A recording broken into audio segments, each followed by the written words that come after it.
Man nehme ein Restaurant, das Lebensmittel sponsert, einen Patissier, einen Spitzenkoch, einige Helfer und fertig ist mein erstes eigenes Team für das Social Cooking.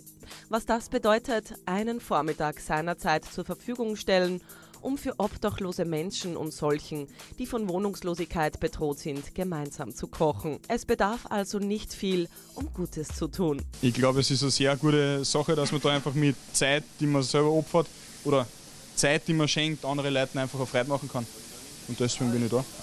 Weil ich finde es einfach eine tolle Einrichtung da. Und ich habe gerade gesagt, andere Länder täten sich alles wünschen, sowas zu haben. Gell? Und sind so arme Leute, die nichts haben. Und hier in Österreich sind wir wirklich sehr sozial und das ist eine gute Sache. Ich finde überhaupt die Einrichtung ganz toll, dass es die Möglichkeit gibt in Wels, dass Obdachlose oder Bedürftige hier was zum Essen kriegen. Ja? Und da bin ich gern dabei. Wir haben 5 Kilo Nudeln gekauft, dann glaube ich 5 Kilo Schinken, was das war, 5 Kilo Schlagobers, Milch, also alles in Riesenmengen. Ja. Weil es eine gute Geschichte ist und weil es hilft und weil es Spaß macht, wenn man das miteinander macht. Ja, im Prinzip ist es ganz einfach das Kochen, ich überwache das ein bisschen, schmeckt das alles ab, die Schritte sind klar definiert und das verfolgen wir auch, damit wir pünktlich dann fertig sind. Genau, jetzt heißt es an die Töpfe, fertig, los.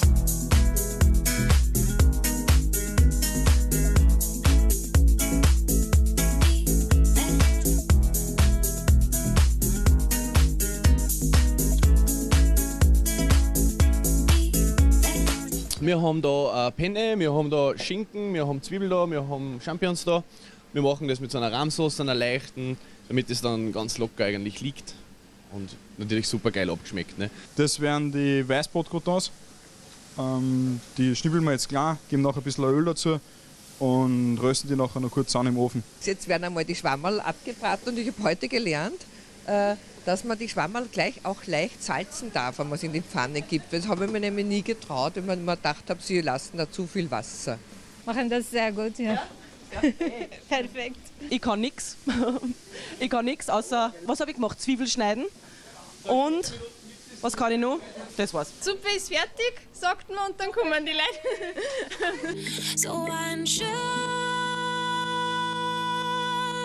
Moment.